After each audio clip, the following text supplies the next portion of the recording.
What's up, Beneil? Gentlemen, how are you? Good, thank you. How are you? Good. Good.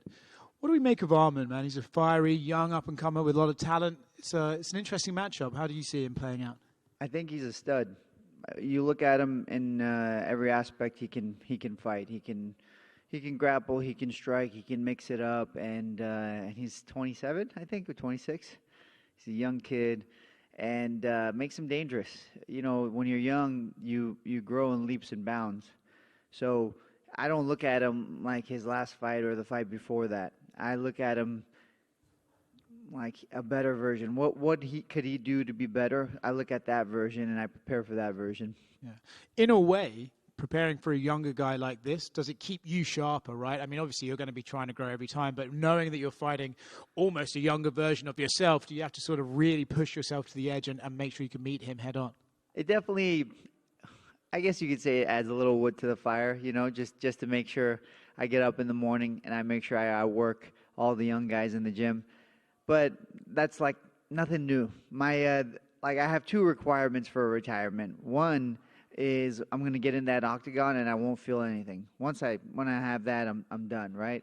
And my other one is when these young guys start outworking me. So if I have somebody in the gym who's outworking me and they're younger than me and I can't keep up with them, I'm done. Is this a weird fight to take for a man at your point in your career? Because people who watch this sport know how good Arman is, right? But the casual fan maybe won't recognize that name as much. So for you, is there a case of, well, if I go in there and beat him, people might not recognize just how good a guy I beat versus, oh, if I go in there and I might lose to him, it's a younger guy that people don't really know about. Do you know what I mean? You know, Luke Thomas asked me this question, and he asked like this: "What do you gain from this fight?" And I would say, in terms of status, nothing. I gain nothing from this fight. You know, if I win, I don't think my ranking will change. If I lose, I'm definitely going to get dropped quite a bit. But I'm an athlete who loves to compete, and I like to compete with the best people in the world. And I believe he's one of the best people in the world. So that's what motivates me to compete. It's not an issue of rankings. It's not an issue of status where it's going to lead me. I I want to make sure before I retire, I fight the best guys in the world, and I think I'm doing that. Win or lose, do you see Arman as someone who's going to be fighting for a title one day? Yeah, it's hard to not see it. He's 27. I don't know. Is he 27 or 26 exactly? But one of those. And he's got such a bright future. For sure, I think he'll fight for the belt. And I think, I think he could definitely be champion one day. With your own title aspirations, right? Obviously, the setback against Charles. But should you beat Arman, probably most people would say maybe one more against a bigger name. Is that how you see it playing out before you could get to a title shot? Yeah, I think that's how it would be. I need one more bigger name. But it's tricky for me. For some reason, my standard seems to be a little different. So I would assume one more, but you never know. They might have me do just two more. Yeah, maybe. What happened with Dustin? I saw recently in an interview you said you were getting offered that fight twice. Why has that fight not come together? Well, I believe, I've seen interviews with Dustin. He's not really interested in fighting me. I don't get him excited, I guess, the way he puts it. But from my understanding is when John Jones got hurt, they were hoping to boost that card up with Dustin Poirier and myself. And they called him, and he wasn't interested. And I believe they even tried for this date. This is what I was told. I'm not sure what he was told on his side, but they were also given the option of fighting this date with me, and he turned down both of them. So that's what I've been told. This is why I like to hear the other side as well, so I can know what actually happened. So, but that's all I got. Do you kind of then think, well, if he has turned it down twice, I may as well just forget that fight because clearly he's got no interest in it, and you have to look at other names? Yeah, I mean, I don't talk about Dustin Poirier like I want to fight him. I just mention him when they asked me to fight him. Like I moved on. You know what I mean? When they before Charles, he was an option. I said yes. So that's why we talked about him. Now I mentioned him because I thought there was a possibility. That's it. I can't force a man to fight me, right?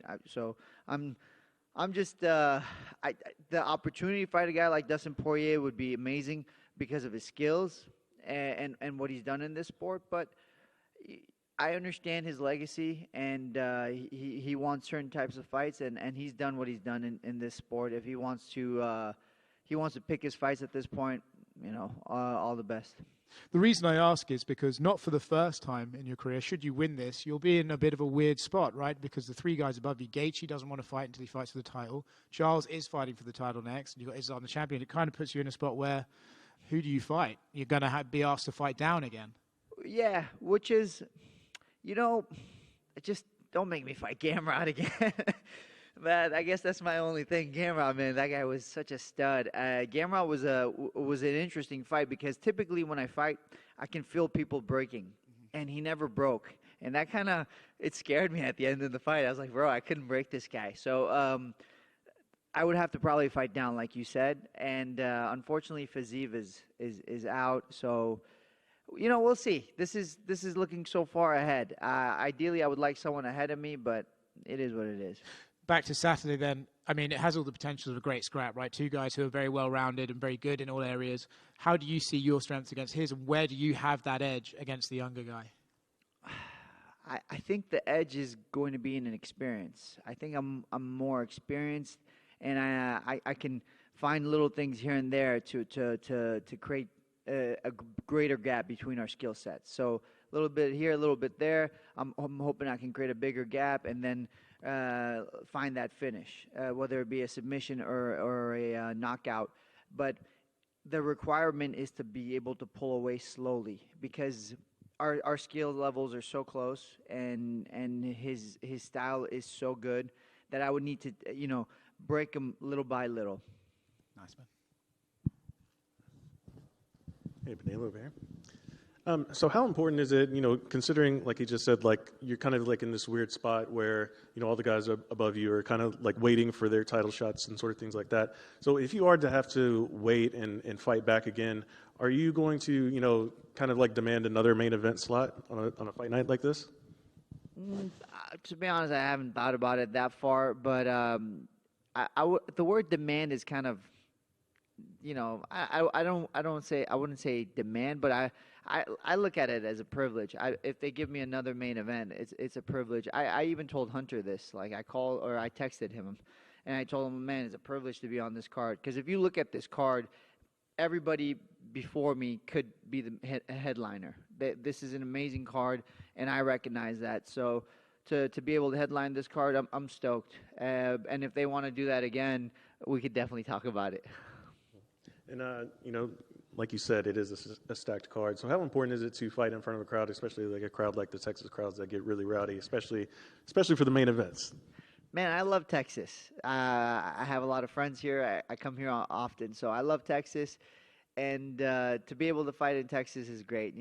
I had a really big win against Tony in Texas, and I didn't have the crowd on my side, but afterwards it was all love. It was something about Texas, man. I love the Southern hospitality. I love the way people treat each other, and I'm looking forward to fighting in front of the fans. And obviously, like the last outing, it snapped that lengthy winning streak that you had. Is that one that you want to get back? Because I don't believe you've had a rematch with anyone that you've had a setback to. So. Yeah, I want to get all my losses back. So, of course, I can't understand an athlete who loses and doesn't want that rematch back. I really believe I didn't perform well that fight, and if I do perform well, I can win that fight.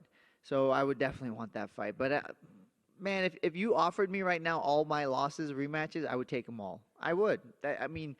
But that's that's a little bit of my OCD as well. In your training camp you just had, is there anything in particular you focused in on that you see of Arman that you think that you need to zero in on? Well, I would say he's a great kicker, and he mixes up his striking to takedown. So something I had to be aware of. His ability to mix it up is very good, and I would say it's a very high level. So, you could say he's not the best striker, but he's very good at striking. He's not the best grappler, but he's very good at grappling. And I think what elevates his game even more is his ability to mix it up. So that's just something I have to be ready for. Sweet. Thank you, guys.